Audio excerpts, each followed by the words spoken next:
Greetings to all lovers of medieval history. Is it true that in the Middle Ages, women of easy virtue were considered public servants? Could it be that they were the first court ladies and the first athletes? How did the church support brothels? And how did prostitution contribute to the forgiveness of sins? Why were courtesans considered members of the army? Today, you'll learn all about this. Our heroine is Margot, and she lives in Paris during the second half of the 15th century. She wakes up in a small room on a simple bed with an old straw-filled mattress. The floor is dirt. Those who were wealthier could afford a straw-covered floor. The place is crawling with pests. Margot is in love with the great French poet, thief, and murderer François Villon. She is a seamstress, but since money is tight, they both make ends meet with her work in prostitution. In the Middle Ages, prostitutes often combined their work as lacemakers, weavers, or glovemakers with their trade. Sometimes, shop owners, workshop masters, and widows of craftsmen would also turn to prostitution if their regular profession didn't bring in enough money. When a woman's usual profession didn't pay, she could temporarily become a prostitute. Margot's husband informs her that a new client has arrived. He runs to the tavern on the corner and brings whatever the clients order while Margot entertains the client. Her poet husband will tell of this in his poem Ballad of Fat Margot. Despite the prudish medieval facade, this was a time of flourishing brothels. Any self-respecting medieval city had a brothel, or house of tolerance, or women's house. According to French historians, Paris had about 5,000 to 6,000 women of easy virtue for every 200,000 inhabitants. French historian Jacques de Vitry describes Paris at the end of the 12th century. Prostitutes were everywhere, on the streets and in the surrounding areas. They lured even clergy into brothels, and if the clergy refused, they were called sodomites. Professors and women selling their bodies could live in the same house. Disputes between them and their lovers were sometimes interrupted by scholarly debates and arguments from men of science. At this time, prostitutes were public servants. Their regulation fell to either the city magistrate, the church, or the executioners and jailers. Night butterflies were given special attention by the authorities. Brothels were state-owned, and the state strictly ensured they did not serve clients for free. In medieval Europe, sex was practically banned. The church disapproved of it even within legal marriage, but prostitution had a dual status. On one hand, it was condemned, on the other, it was supported. In 1358, the Great Council of Venice even declared that prostitution was necessary for the world. St. Augustine himself articulated the official church stance: remove the whores, and the city will be in chaos. The issue was that to marry, one needed to meet a property requirement. Marriage was only for those with certain wealth, housing, and the ability to support a family. So what were the many apprentices to do? They spent their lives visiting prostitutes. Back to our heroine. She dresses up before meeting her client. Loose hair was strictly forbidden for prostitutes as it symbolized virginity. Fallen women had to cover their heads with a cloak. Their clothing had to include a distinctive element that set their attire apart from that of honorable women and expressed societal disdain. Usually, this was a bright item of clothing, often yellow, a color historically associated with vice. For instance, a yellow cloak, scarf, or trim. But not always. The red hood, familiar from fairy tales, was a distinctive sign of a prostitute in Bern and Zurich. And how do you imagine a royal medieval court? High-born ladies and well-mannered gentlemen? No. It was the same night butterflies. Hundreds of prostitutes were maintained at the royal courts of medieval kings. Initially, the court consisted of 500 or 600 close male servants and only a few ladies who served the queen. Courtiers could bring their wives only on rare occasions, for festivities, balls, and tournaments. The sexual needs of the monarch and numerous courtiers were satisfied by girls of joy, a large number of prostitutes recruited from nearby villages. It wasn't until the very end of the 15th century that ladies-in-waiting would replace brothels.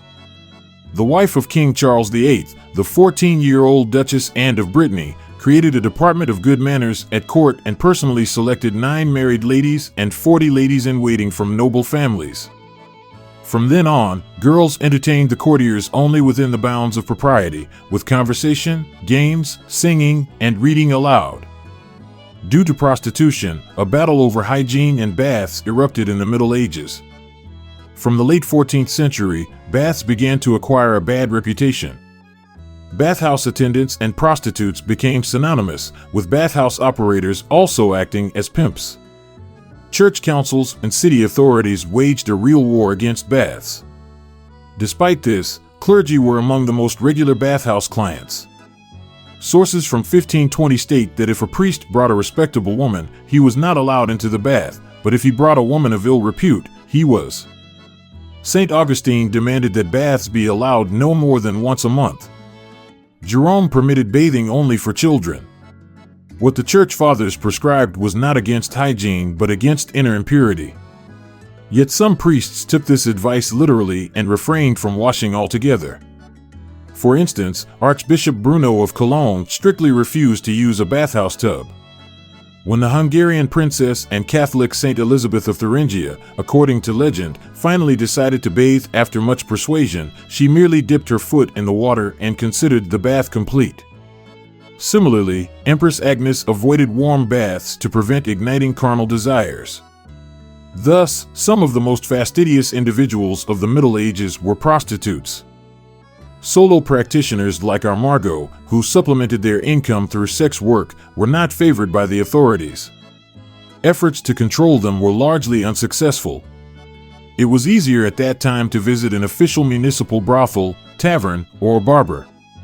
Brothels were usually located near or beyond city gates. Inside a public house, there were numerous bedrooms, around 16, a bath, and a common room. All women's houses were closed in the morning when people worked, and they did not operate on church holidays or Sundays. Prostitutes, beggars, and monks lived in special quarters known as wonders' yards. There, around wells, professionals sought clients.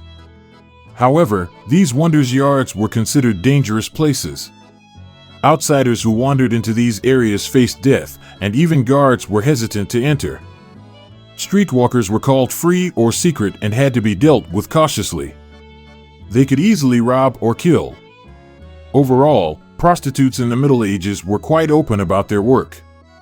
They had their own red light districts, dress codes, and even formed unions. Girls often complained to the magistrate if needed. Hitting a prostitute was a serious offense, punished severely as damage to state property. However, the service was inexpensive. For example, in the mid-15th century, a French street prostitute had no right to charge more than one small coin if working outside city walls. According to the Chronicle of Dean Saint-Thierbois, for prostitutes in 1420 cost as much as one egg. Nevertheless, strict rules existed in brothels. Underage girls, virgins, and those from the same locality as the clients were not accepted. Catholic women were strictly prohibited from serving Muslims and Jews.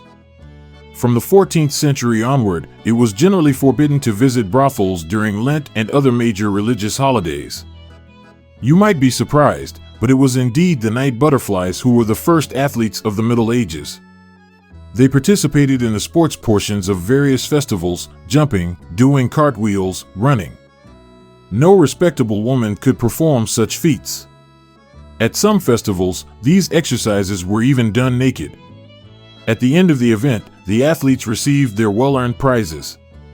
In Vienna, they participated in events related to annual horse races, and on St. John's Day, they formed a unique dance troupe and danced around a bonfire. The city magistrates proudly treated them to delicacies. Even at weddings, the performance of prostitutes was quite common. They were invited to congratulate the newlyweds. We are all familiar with the image of the wandering knight, but the Middle Ages also left us with wandering ladies. They could be seen at courts and where any festivities, weddings, coronations, imperial diets, tournaments, fairs, and, in general, anywhere high demand for their services could be expected. For example, at the Frankfurt Diet of 1394, more than 800 prostitutes arrived in the city. The largest number gathered at the church council in Constance at the beginning of the 15th century. Ulrich Rickenthal writes about 700 secret women. Others believe there were as many as 1,500. According to the information we have, a public woman from Vienna earned up to 800 gold guilders during the time of this council, quite a fortune for the era. Poet Oswald von Wolkenstein from Emperor Sigismund's entourage notes that many women, tempted by such high earnings, ended up becoming courtesans. However, the profession, despite involving travel, was dangerous. Many wandering prostitutes met their end on the gallows. They were at the very bottom of the social hierarchy, linked with the criminal underworld, and faced societal disdain and insults, while city public women were often spoken of more favorably. Wandering courtesans were another class of prostitutes, also known as camp followers or camp women. They followed the armies of rulers everywhere, and military leaders of the time and later centuries not only permitted prostitution within their armies but also viewed the female camp as a kind of harem, providing the best women for high-ranking officers and their entourage. Often, up to 2,000 prostitutes traveled with an army supply train. Princes showered their military wives with money and gifts, and some were dressed more expensively than legal wives. As the army advanced, the number of ladies of pleasure increased. When they became too numerous, commanders had to take decisive action. For example, in 1342, Italian condottiere Werner von Erslingen faced a difficult situation. With 3,500 soldiers, his army included 1,000 prostitutes, boys, and various fraudsters. To keep this large group in check, they appointed an overseer, known as the field sergeant over the whores. These ladies of lowered social responsibility had other duties as well. In addition to their primary work, they washed, cooked, traded, cared for the wounded, and built fortifications. They endured the same hardships as the army, marching in forced marches with blankets, cloaks, rags, pots, pans, brooms, uniforms, and all manner of gear. They trudged through dust and mud for miles, some even barefoot. Interestingly, among these camp women were also adventurous girls from noble houses. A 17th century collection of texts and songs recounts a story of two soldiers describing a young noblewoman who, in protest against her husband, who, as the book quotes, hit her in the face, ran away to become a wandering prostitute. So how did our Margot become a courtesan? After all, she had a respectable profession as a weaver. But a few years ago, she, like many girls in the Middle Ages, fell victim to young rapists. At that time, street rape was not considered a crime. Young men would form gangs of 5 to 6 to have fun and would rape girls as darkness fell. Any woman walking alone in the evening risked being raped by a gang of young scoundrels. The attackers would announce their approach with cries to legitimize their actions in advance. Sometimes even the city watch would join in instead of helping the unfortunate. After such incidents, young maidservants, weavers, and seamstresses had no choice but to turn to prostitution. French researcher Jacques Rossiad provides figures on prostitution in Burgundy. By the end of the Middle Ages, in the city of Dijon, 4 out of 5 prostitutes belonged to the lower class. The average age for a girl to become a prostitute was 17. Even more disturbing is that a quarter of them took up prostitution at their parents' instruction. Only 15% chose their profession voluntarily. In addition to brothels, bishops, abbots, and feudal lords could maintain something like a harem funded by their vassals. But what was a poor girl to do? In the Middle Ages, there were 2 options. The first was to enter a convent. However, at that time, convents were often also houses for women. Public convents belonged to the Order of Saint Magdalene. Brothel owners were outraged, as it was direct competition. For example, a convent in Avignon in southern France was established in the 14th century specifically to combat prostitution. They gathered all women of easy virtue there, not to reform them, but to have them provide their services under church control. They were kept locked up around the clock. The convent doors opened only by the abbess's decision, and she selected clients at her discretion. However, there was another option. In 1198, Pope Innocent III declared that a man who married a prostitute would receive full absolution of sins. According to canon law, marrying a fallen woman was considered a pious act. From the 13th century, there are records of bequests mentioning rewards for men who married women from brothels. City authorities tried to ease the transition for women into a respectable life in various ways. In some places, they offered dowries for those who married a poor sinner from a brothel. In Halle, there was even a fund for this purpose. In Nuremberg, a husband received civil rights for his generous act. However, if a woman returned to her old profession after marriage, she was expelled from the city, while her husband was left with only divorce and the hope that the city might accept him back. In reality, marriage often didn't save poor women. In cities like Paris, Dijon, and Lyon, a third of prostitutes were officially married. Among the unmarried, most lived in common-law marriages. Furthermore, their husbands often acted as pimps or sought clients for brothels, just like our heroine's husband. We don't know what happened to Margot herself.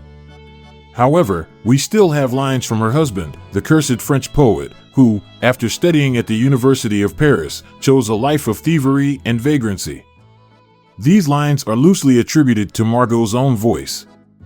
I loved him when he hid money or used to bring home whores and smash my teeth. Oh, when I lay beneath, I forgave everything. My tongue stuck to his tongue. Tell me what good I did. What's left? Disease and dung. If you enjoyed the video, please like and subscribe to the channel. Also, don't forget to leave your comments. See you in the next videos.